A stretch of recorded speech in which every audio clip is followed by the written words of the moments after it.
Born in the mountains of British Columbia, the river carves a varied and turbulent path.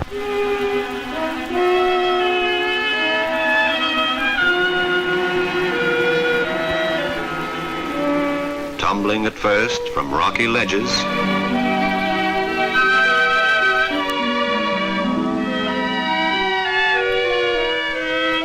then boiling down through many a granite gorge.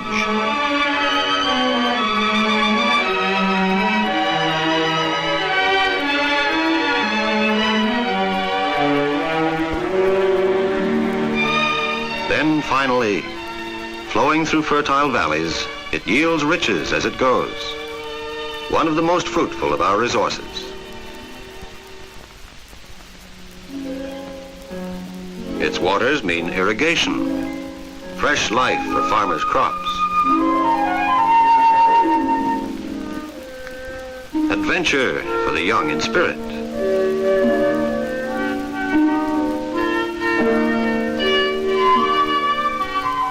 protection and sustenance for every kind of wildlife,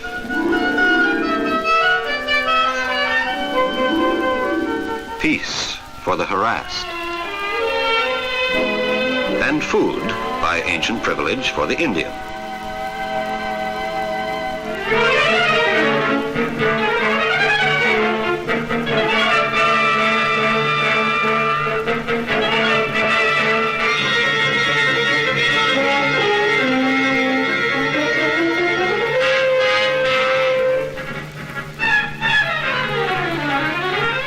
But the river means life itself for the great Pacific salmon.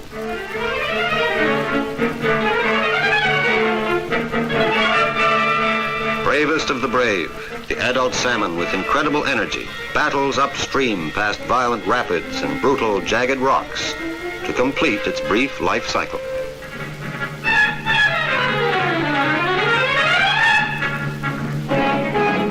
As a tiny fish, it fled downward through the same waters to the sea.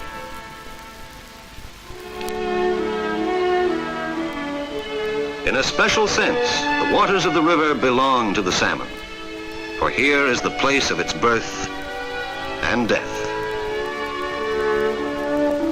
The sea is the salmon's home for most of its mature life, but when the spawning impulse drives, they will return to each individual fish to the river system where it was born.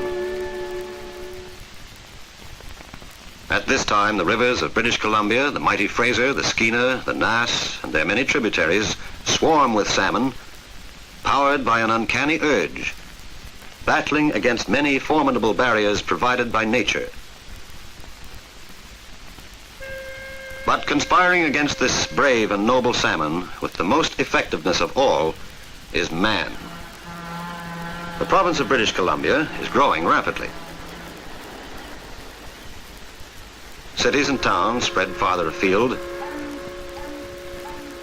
and each day industrial expansion increases.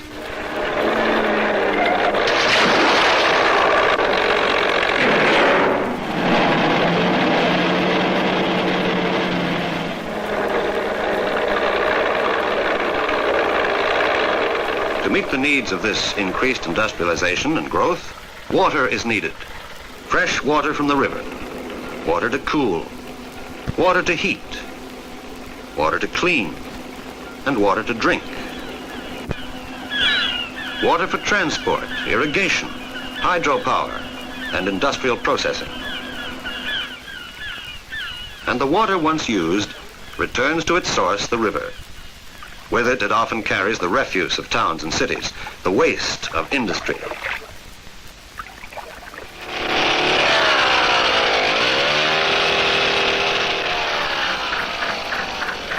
As industrial and residential expansion increases, the more acute the pollution problem becomes. In many cases, remedies have already been found, but in others, the answer still lies in the future.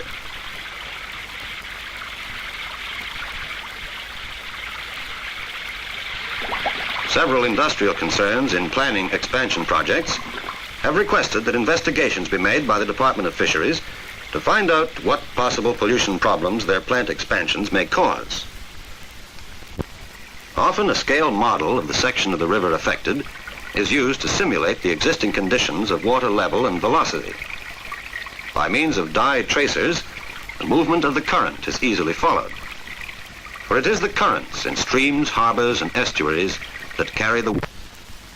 Near the port of Nanaimo on Vancouver Island stands the biological station of the Fisheries Research Board of Canada. In this well-equipped laboratory, biologists study the ways of the fish in the sea and the rivers.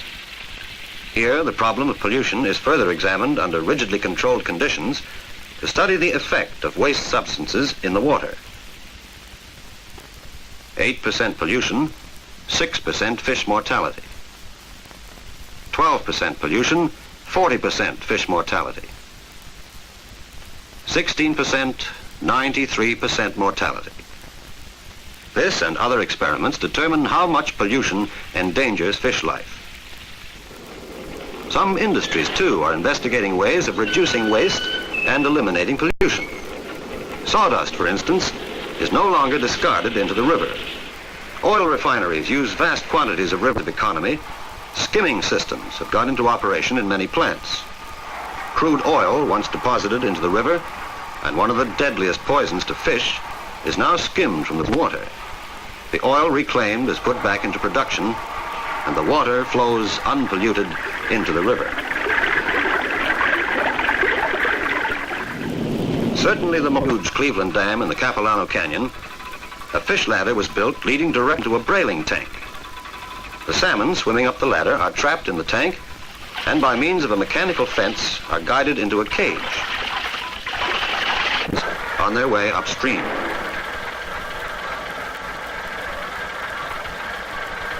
The fish are soon transferred from their cage to a tank car. This system ensures that a maximum number of fish in the river are trapped and transferred with a minimum of damage. From the canyon, the tank truck takes the fish over the dam, where they'll be released back into the river to continue their journey to the spawning grounds. This system is proving satisfactory in situations where the migrations are relatively small. It would not be possible in rivers like the Fraser, where the runs approach 1 million fish every 24 hours in peak years.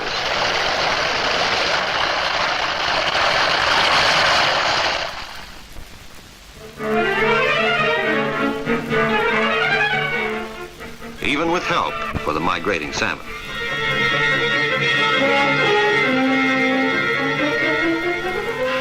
At various locations, the Federal Fisheries Department makes progress checks by the installation of counting fences. Making daily tallies, biologists can keep track of the seasonal migration, and the figures recorded give the fishing industry an idea from year to year of the size of future salmon runs.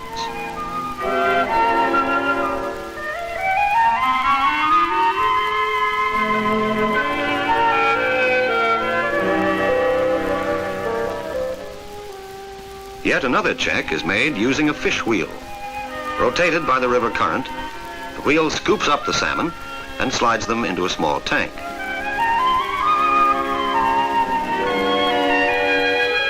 Tags bearing the date and place of capture are attached to the fish, and they are then returned to the river. Rewards are offered for the return of tags and details of where the salmon is caught. From this information, the duration and route of the migration can be plotted. So the hard-driving salmon battles its way farther and farther up the river, continually facing hazards.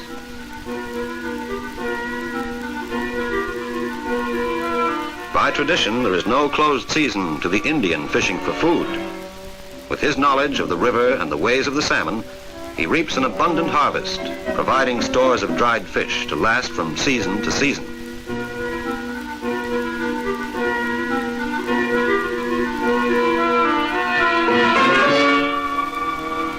All along the Pacific coast, as far north as Alaska, predators feast on the unlucky salmon, waging decisive war from the banks of the rivers.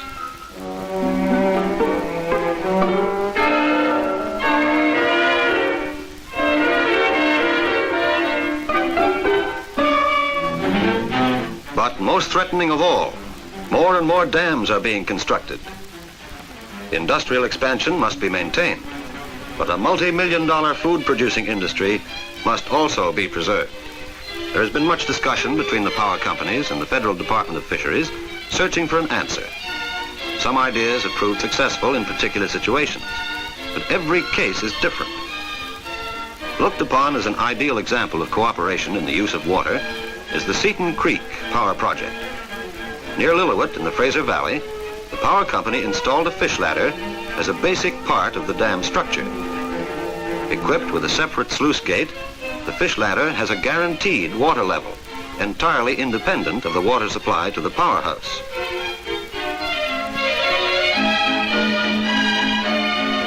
As a result, the salmon have their right of way, the hydro gets its power, and the river serves them both.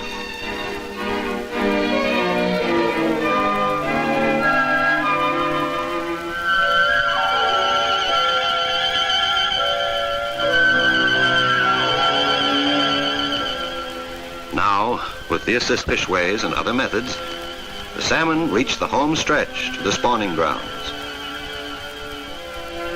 Where the water level of a stream is reduced by a power development, making spawning impossible, or where spawning beds are destroyed by industrial usage, artificial channels have been installed on an experimental basis. These channels are to provide the salmon with ideal spawning conditions, a constant water level, and a controlled water flow.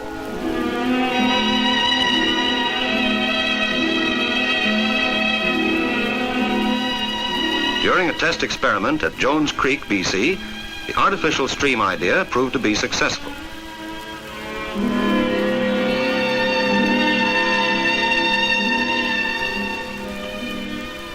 So, one way or another, many salmon at last come home. For them, life and the long fight with the river are almost over. The migrating salmon does not eat. It lives off supplies of fat built up during its years in the Pacific. But at last, these reserves are used up and its skin turns crimson. The final event then takes place.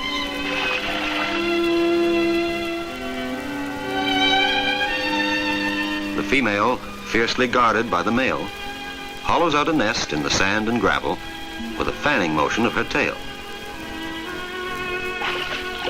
The male's last act is to fertilize her newly laid eggs. Now, the life cycles of the parent fish are over.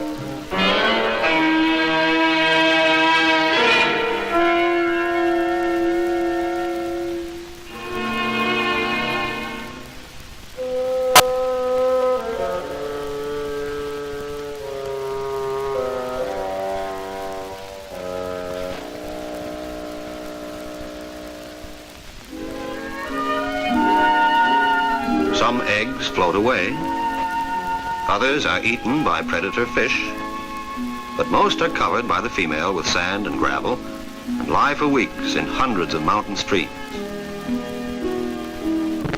Each female has laid several thousand orange-colored eggs. Regulated by water temperature, the successful ones gradually develop. The first thing visible is the eye, and then the backbone.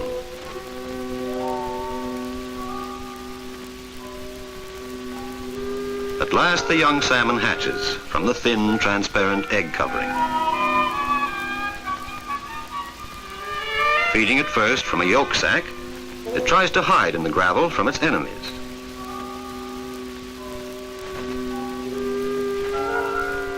Then, as the yolk sac is absorbed, the young salmon comes out of hiding and swims boldly away seeking food.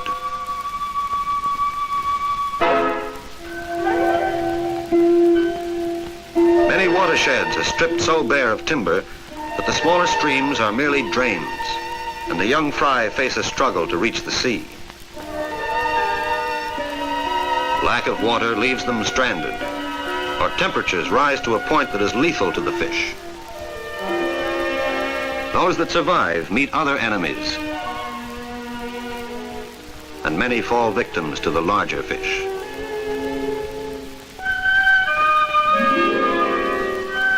Again, hundreds of young fish migrating downstream find their way into farmers' irrigation ditches and die in the fields.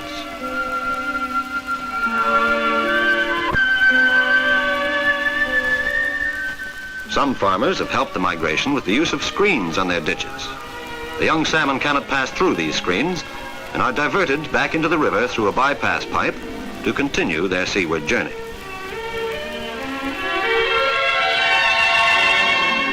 In some instances, modern irrigation methods have done away with the ditch system, and the fish are not affected.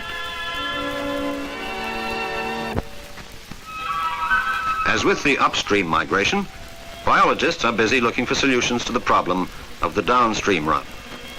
One of the more recent experiments was the use of the electric deflector travel continuously across the stream. The electric field is so distributed as to guide young salmon past danger spots. With this method, the path of migration can at times be carefully controlled.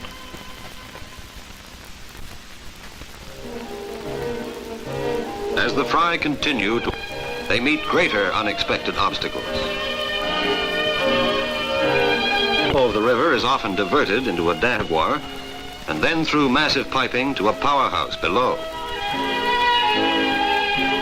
Swept into the intake through the pipe, the fish are carried rapidly to areas of greatly increased pressure. Few survive the whirling turbines to emerge into the tail race below them. To study the mortality in turbines, nets have been installed in the path of the fish.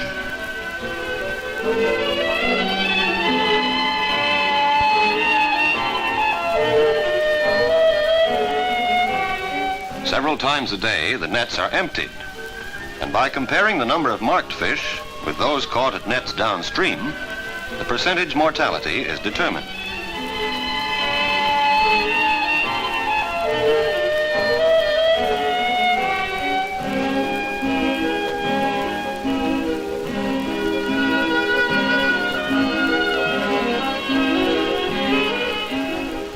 This information, combined with engineering measurements of water velocity and other data, sometimes enable scientists to find a solution to the problem.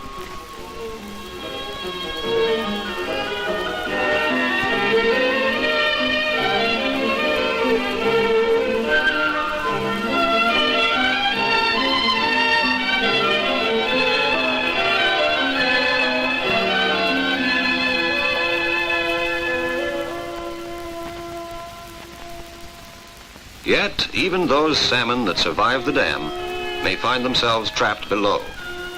Due to power demands, the level in the river often drops to a mere trickle in a matter of hours, leaving the fish stranded in isolated pools.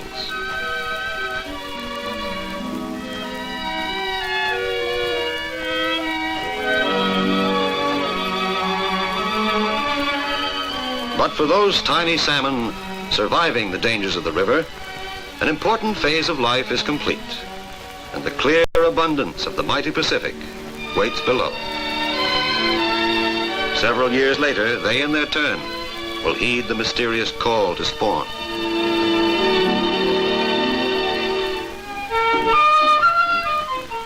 Then, when the salmon is returning in full-grown vigor to its native stream, the fishing fleet goes out to make great catches. Then the mighty fish begins to serve the purposes of man.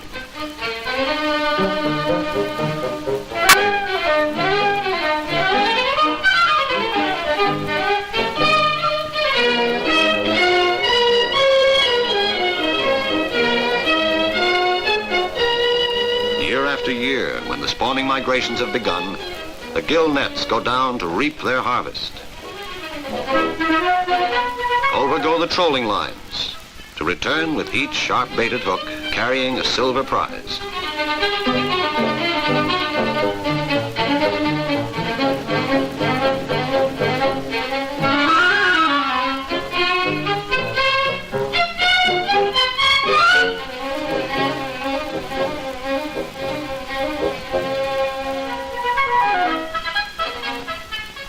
To regulate the fishing operations, patrol boats of the Department of Fisheries are constantly on the alert. They must ensure that the catches are restricted so that salmon may reach the spawning streams in sufficient numbers to guarantee future runs. They protect the rights of the fleet and uphold fishing regulations. From the gill netters and trollers, from traps and from the seiners comes a glittering harvest. Out of the blue Pacific, They draw an average of 159 million pounds annually, and in a good year, as much as 200 million pounds.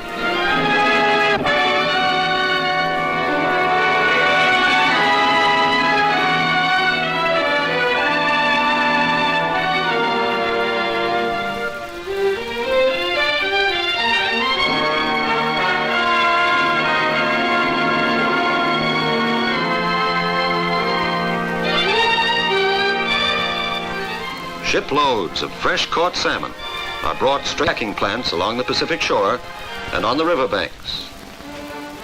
Sorters work at top speed to keep up with the sudden, bountiful flood. Cleaned, packed, and canned with modern equipment, the shining BC salmon quickly becomes a popular food product, supplying huge Canadian and world markets.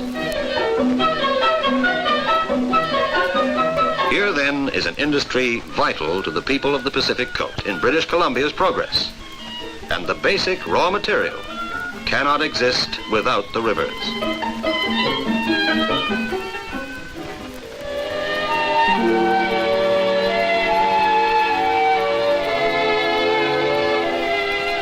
The salmon have been coming up the river for thousands of years.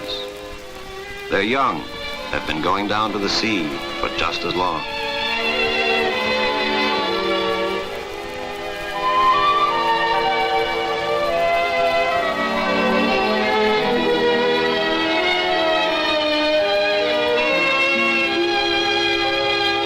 The river has been there longer than the salmon, and the salmon have been there longer than mankind. With effort, care, and consideration from man, the salmon and the river can go on forever.